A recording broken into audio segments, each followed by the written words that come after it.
Hey guys, I'm Jocelyn. I'm Leticia. I'm Liliana. And we are seniors in the AP Statistics class at Paso Robles High School. Our experiment was to test the difference if counting backwards from 20 to 0 with your eyes open was faster than counting backwards from 20 to 0 with your eyes closed. To begin this experiment, we chose a random sample of 50 Paso Robles High School students. And how did we do this, you may ask? Ms. Smith was kind enough to provide us with a list of every 800 number and tutorial class of all the students in the high school. All the 800 numbers were listed from 1 to 1906, thanks to Ms. Smith giving us everyone's tutorial. Our next step was to go on the calculator and go to math, probability, and scrolling down to random integers.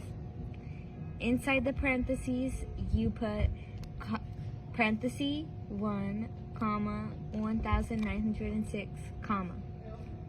The 50 randomized numbers that we outputted was correlated to the number on the list of the 800 sheet. In this way, we were able to get a random sample of 50 students. After we selected these 50 students, we made a separate spreadsheet and wrote down their 800 number in tutorial class to keep track on who we were surveying. So we went out during tutorial and went to the classes where our samples were and pulled them out of class to ask them the question. We instructed them to count with their eyes open from 20 to 0 first. After, they were instructed to count from 20 to 0 with their eyes closed.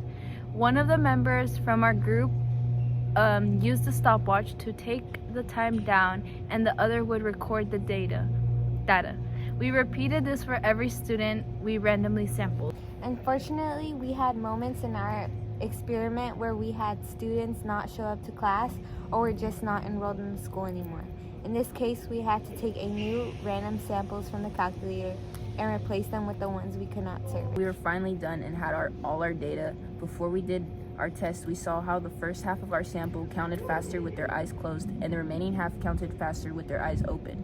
We conducted a paired t-test due to the fact that we tested the same individual twice. In our test, the null hypothesis HO mean difference equals 0 suggests that there is no difference between the two means, while the alternative hypothesis HA mean difference does not equal 0 suggests that there is a difference between them, where mean difference is the true mean difference between counting from 20 to 0 with your eyes open and your eyes closed.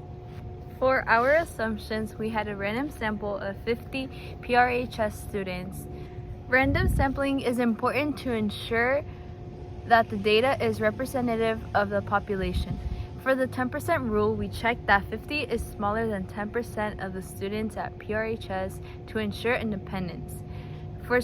For normal or large, 50 is bigger than 30 thanks to the central limit theorem that passes.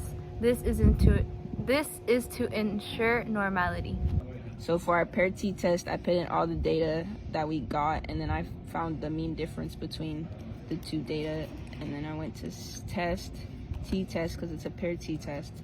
All the data is already in there, and then you press calculate and you get your t and your p-value.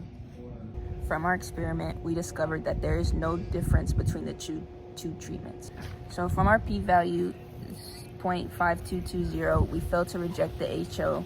So we found that there is not convincing evidence that the mean difference for counting backwards from 20 to 0 with eyes open versus eyes closed is not equal to 0.